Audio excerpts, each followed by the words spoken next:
আমাদের যুগ্ম সম্পাদক সম্মানীয় স্বদেশ রঞ্জন দাস মহোদয় এবং আমাদের এই নন্দীগ্রাম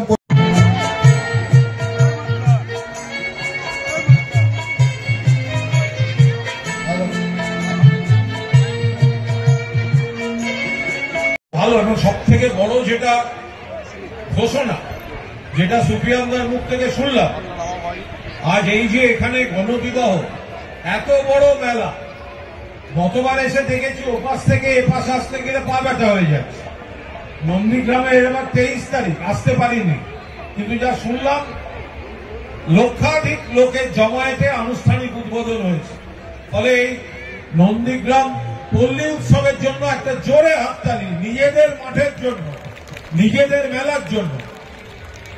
বিডিও সাহেব আছেন, আমাদের নেতৃত্ব আছেন, ফলে সমস্ত রকম উন্নয়ন আমাদের এই এলাকায় চলছে এবং চলবে।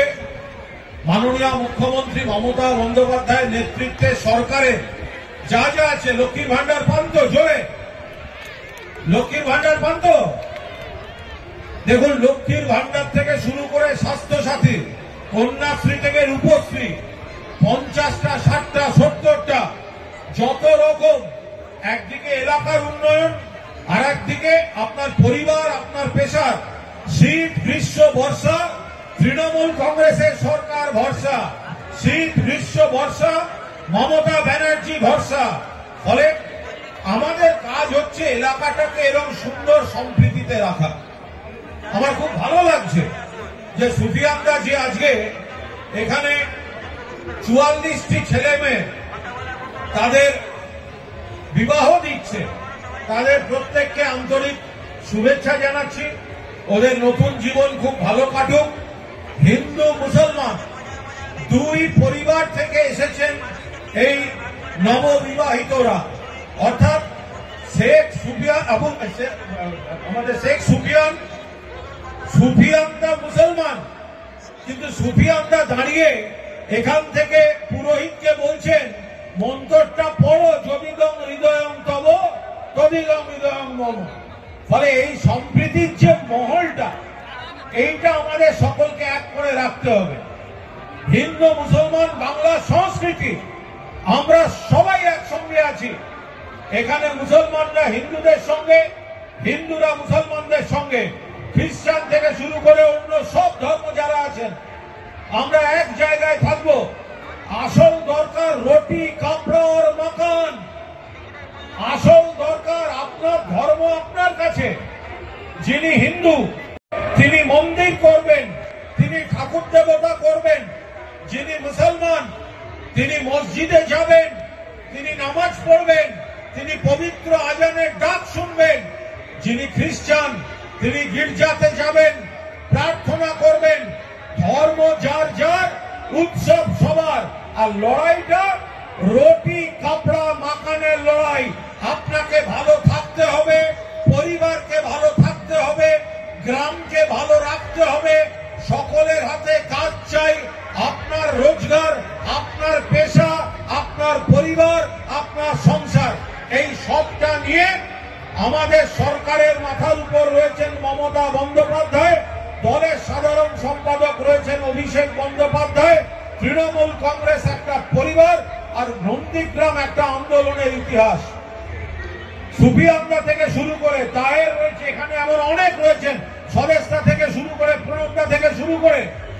এটা শহীদদের জায়গা, এটা শহীদ পরিবারের আত্মত্যাগের জায়গা। এখনো অনেক কত রকম কষ্ট নিয়ে তাদের কেঁদে বেড়াতে হয়। আমি সুফিয়ানদাকে বলবো, বাপ্পাকে বলবো, আমাদের এই যখন আহত হচ্ছে, শহীদরা মারা যাচ্ছে, কত লোক আহত হচ্ছে, তখন আমরা কথা দিয়েছিলাম শহীদদের নামে আমরা হাসপাতাল করে দেব। আমরা কথা দিয়েছিলাম, সেই অনুযায়ী মানুষ সাহায্য করেছিলেন, মহাশ্বেতা দেবী সাহায্য করেছিলেন, মানুষ সাহায্য করেছিলেন, তহবিল তৈরি হয়েছিল। যারা জমি দিয়েছেন, বিক্রি করেছেন, কম দামে বিক্রি করেছেন, সমাজ সেবার জন্য বিক্রি করেছেন, কারণ তারা জানতেন সেখানে হাসপাতাল হবে শহীদদের নামে।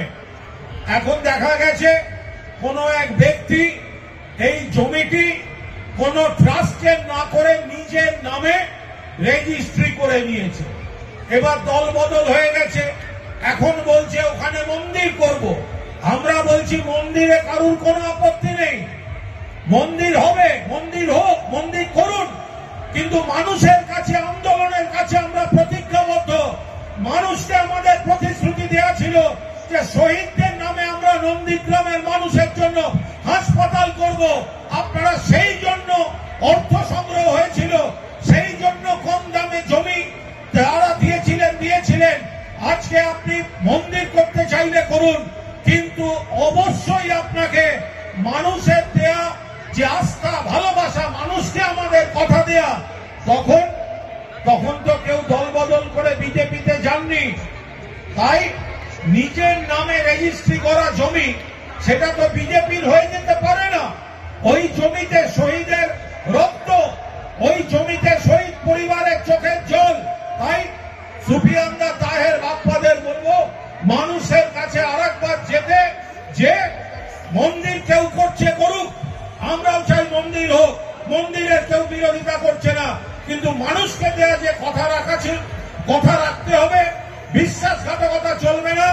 ওই জমিতে প্রথমে আগে হাসপাতাল করতে হবে, বাকি অংশে কেউ কোনো মন্দির করলে সে করতে পারে।